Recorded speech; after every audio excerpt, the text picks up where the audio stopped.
Америкт хамгийн том хятад хоолны сүлжээ ресторан болох Panda Express-ийн Orange Chicken эзгэе. Дахианы гуй заавал ашиглан эдгээр орцуудыг хийгээд нэг 10 орчим минут амраа. Америк очичоод тэргөө хоолноос гадна өөр идэж болох хямдхан хоол нь юу гэсэн чинь хятад хоол байсан байхгүй юу. Тэгээд тэр зундаа Orange Chicken хамгийн алдартай байдаг гэдээ авч исэн. Ямар ч байсан Монгол зардаг хятад хоолноос шал өөр.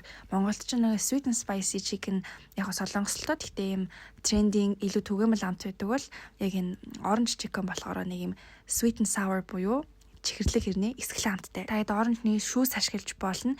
Дээр нь ямар ч байсан orange zest буюу энэ оранжныхаа хальсыг аягүй сайн үрж хийх хэрэгтэй. Тэгвэл амт өнөр нь илүү гоё гарч ирнэ. Тогоон дээрээ өтгөртөл нь халаагаад өгнө. Би гурил хийцэн та хэд маань эрдэн шишийн цардуул хийгээрээ 2 удаа дахиагаа шарснаар илүү гоё шаржигнур болгож өгч байгаа. Дахиагаа шарчих юм бол соустайгаа холж утгаал болоо. За ингээл нөгөө Америк кинон дээр гардаг захиалгын хятад хоол маань бэлэн болж байна да. Хийх орцын тайлбар хэсэг төлдөөчий.